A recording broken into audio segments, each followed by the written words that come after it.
Caddis Maximus here, this time with a quick review of the Harbor Freight Indexable ratchets, the 3/8 and the 1/2 inch. And they don't make a 1/4 inch to my knowledge, which kind of is unfortunate because I really like the 1/4 inch. These are the Pittsburgh Professionals, and they are actually pretty good ratchets. Now these are manufactured by a variety of tool makers, and it really turns out that when a lot of these tools show up at all these different brands and Harbor Freight, it means that at some point somebody had a patent on this style of tool, and the patent finally expired, so now everybody's making them, kind of like oscillating tools and all sorts of things. The indexable ratchets are interesting. One aspect of these is that they're not only, well, they're indexable, which means that it is a flex head, but not in the traditional sense where it bends up and down like all flex head ratchets. This one rotates left and right. And due to the nature of it doing that and needing to break bolts, the hinge point is not loose. It's actually a locking switch. So you press the switch and you can index it into about 30 different positions. And then you lock the switch, and then it has a little spring to finally get it to stay in position. And then you can break bolts. And so obviously that's one of the advantages, is like here, you can reach and get around the corner and then ratchet something out behind a blind corner. Which is a huge advantage in several situations. That's really what surprised me about it, is being able to get this around the corner and get access to a bolt nice and easily and still have a good amount of swing because the ratchet handle is sticking out a different direction. These are also offset, and I found that kind of hit or miss. I would have preferred if this handle was just straight. Because of it being offset, there's an awful lot of rise. Meaning from here to the top of the handle, there's like an inch plus difference in space. And so I would have preferred these handles just to be straight, so it'd be a more compact unit, but you have to live with what's available.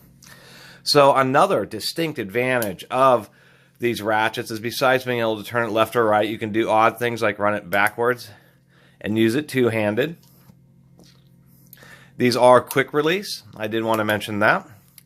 And surprisingly enough, unlike a lot of the other Harbor Freight ratchets, these appear to have these do have a different pawl and ratchet mechanism in them, which is stronger than the normal Pittsburgh Professional. All those new red handle ones that I've reviewed and that they just came out with. How you know is when you ratchet it, see how the reversing lever is moving along with the ratchet. That means it's one piece, or it's integrated. This lever isn't like pushing a pawl left or right. This lever is actually directly connected to the pawl, and that means there'll be a stronger mechanism in there. And at the end of the video, we'll look inside both the ratchet mechanism and inside the articulating head to talk about it.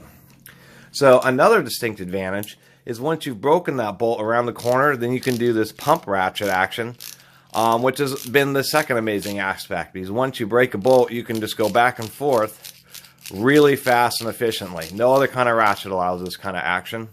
If you have lots of extra space, there are things known as speed wrenches, which are these kind of things where you have a handle, you put it on, and you can use both hands, you break the fastener, and you thread it out. So when you have direct access, they work great, but obviously one of these handles is massive.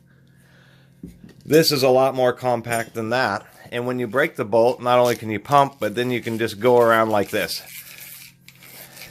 and just spin out and unthread the bolt really fast.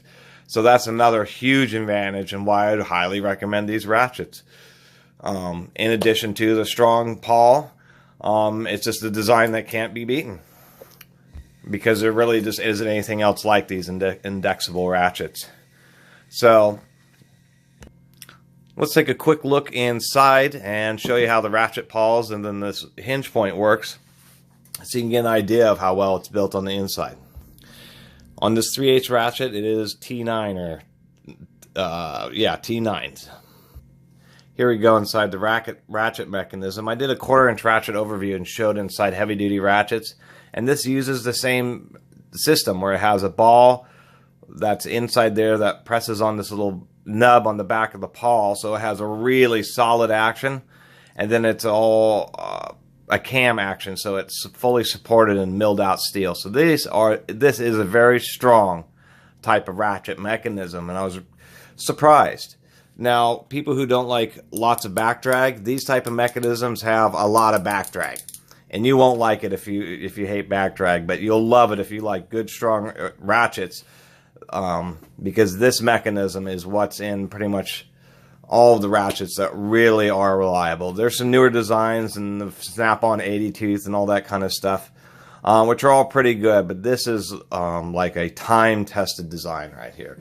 And so I'm surprised that Harbor Freight uses it on these ratchets, but not on their other professional ratchets. It would seem that they would have used that design here, or use this design there, to improve their quality, but probably cost issues is why that didn't happen. So let's take a look inside here.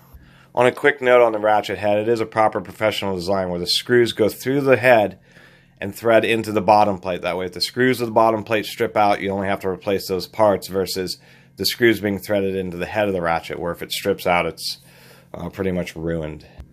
Here's the inside of that bottom part. I believe they have this nub that goes through the plate just to help provide a little bit of extra stability. I can't figure out any other reason. If you click the switch to retract it, you can pop this off. You can see that looks just like a ratchet inside there. And then inside here, you can see ratchet pawls. One on that side and one on this side. So it's nice that it's balanced. And there are two pawls, so that means that this is pretty strong. The pins are supported not just on one end, but they come through the solid piece of steel and supported on both ends. So that's really not that bad of a design. So when you click the switch, it just springs out the pawls, just like that. And when you click it in, it retracts them. Out, in, out. And so it's a pretty good design, and they just have a tiny little set screw that retains the switch. So I thought, that's not too bad. And unfortunately, due to this recess right here, I've tried it, you're not able to flip this head upside down relative to the handle, which would make it a more compact unit. But unfortunately, if you wanted to do that, you'd have to grind down the bottom of the ratchet to get rid of this whole lip to make that happen. So in conclusion, really, I would have to recommend these. They're fairly well built, and for the price, there's a lot of machining that goes on to make these ratchets. And in a variety of situations, especially to do general utility work, for many people, these will become the go-to ratchet. I have a few friends who just use these by default, just because you get a long handle, and then just the way you can break a bolt and then hit the button and then just spin it out, or do this motion to get it out. Really saves a lot of time.